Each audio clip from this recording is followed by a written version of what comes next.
So I made a post the other day, and in the post, it was a video, and I said, I don't believe entrepreneurship is difficult. I believe becoming the entrepreneur is what's difficult. And inside of the video, I described an entrepreneur being somebody who is really capable of leveraging resources. That's what entrepreneurs do well. They leverage resources very well. 1 + 1 = 5 to the entrepreneur, because they're able to take 1 and 1 and they're able to create a multiple of results out of it. That's what being a good entrepreneur is all about. So got a comment here from Jeremiah. He said, that's dope. What are some examples of leveraging the resources most entrepreneurs don't do? So I want to talk about that because I think that's a very important topic. I think some of the things that entrepreneurs do not leverage as much as they should is other people. I've seen that there are a lot of people who are claiming to be entrepreneurs, but they are more so self-employed because they are leveraging their own time, their own energy, and their own money for everything. When you leverage other people, and I'm going to describe what elements of other people you should leverage. When you leverage other people, that gives you the ability to amplify what you believe your output should be based off of what you think that exchange is going to do to benefit everybody, okay? So let's just take the word employment. When you are employed, there's an agreement here, right? Someone is saying, hey, you know what? I am okay with not accepting the upside of this work because I want the guarantee that I'm gonna get paid. So somebody will accept a $30 an hour or $20 an hour position. They're willing to sell their time for $20 per hour because they want to get paid right now. The entrepreneur may say, hey, you know what? I'm willing to buy your time for that $20 because I know the value that it would be to someone else or to a marketplace or to something else is going to be $100 an hour. The output is a multiple of what they're willing to pay. It's an investment, okay? So leveraging other people's time, energy, and money. I say this a lot in some of my other videos. I normally say, hey, and I heard this in some presentations. When you create a system, you save yourself time, energy, and money. And when you think of time, energy, and money, those are the critical resources that you can leverage outside of yourself. Buy other people's time all the time. Buy other people's time. There's no limit to how much time you can buy, as long as you're able to amplify the value or the output of it.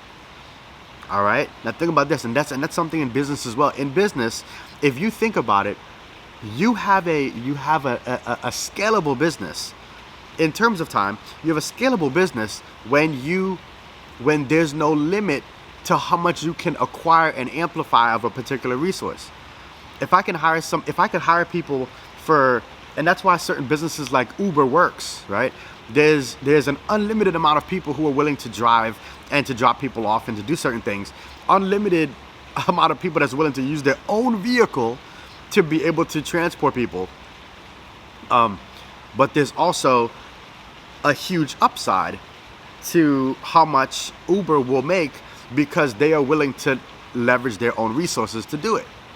It's an amazing exchange. The other big thing that I think entrepreneurs do not leverage as much as they should is money. I think a lot of entrepreneurs, they start out in this journey and they say, well, what's affordable? What can I afford to do right now?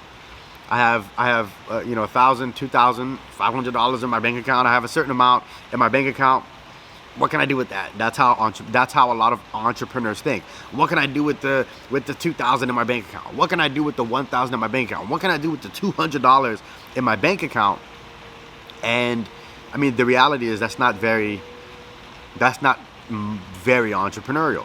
Now, if you were to say, hey, you know what? There's money sitting over here. There's money sitting over here. There's money sitting over there.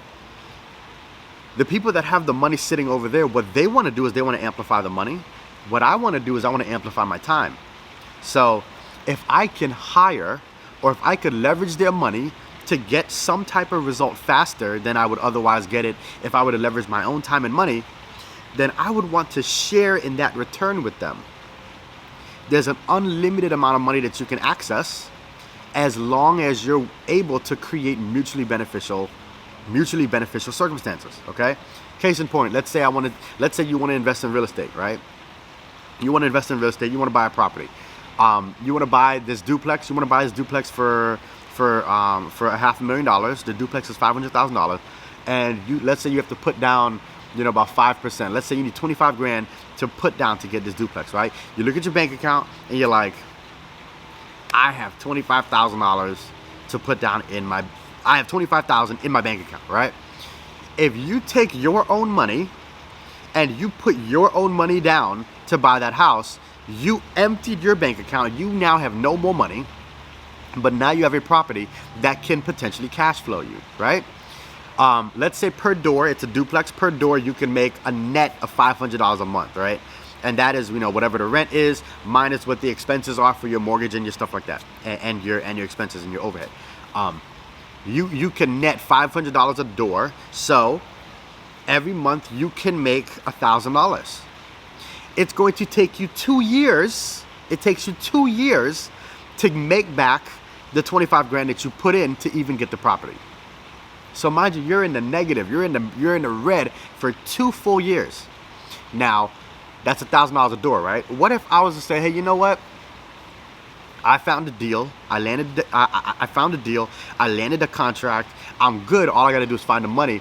Let's say I found two people that were able to give me $10,000 a piece because they want in on the deal, right? I show them, hey, we're able to cash flow this amount, and this is what it would look like over a period of time. I find 10 people to give me 10 grand, and I put in 5 grand of my own. So that still adds up to 25 grand, but I'm only expecting to input 5 grand. That's 1/20th. No, that's not. That's 1/5 of what I otherwise would have put in. I'm still netting $1,000 a month, but I'm sharing in those profits with 2 other individuals. They're making money, and I'm making money as well. But I have $25,000 in my bank account. I put $5,000 in to get that one property. What if I did that 5 times? I spent that same 25 grand, but now I have 5 properties. So I would be cash flowing on 5 different properties versus just one, because I'm leveraging other people's money to acquire the properties. Again, when it comes to entrepreneurship, it's all about leverage, and it's all about like how you're finding resources and making it amplify what your return is. That's the reason why entrepreneurs should think differently. Entrepreneurs think differently. It's not just a matter of selling their time. Good entrepreneurs don't just sell their time. If you sell your time, I mean, you're an artist. You're self-employed. Bless you. You're an artist. You're self-employed, right? But if you're good at entrepreneurship, there's resources all over the place. Let me figure out how to piece that together so that, again, the output is amplified. How can I take these leaves or the stuff that's falling from these trees and create something that is better than just the tree itself? That's how entrepreneurs think. They solve problems by leveraging resources. All right, so I hope that kind of answers that comment. Definitely excited about having entrepreneurial conversations. This stuff really excites me. So if you have any questions, hit me up. Subscribe to some of my channels. Check out some of my other resources. I have a ton of freebies on my website. I have a ton of freebies on my social media and inside of my Facebook groups. So check out some of my stuff. Hit me up. Shoot me a quick DM on Instagram or Facebook if you want to set up a time for us to connect. All right, peace.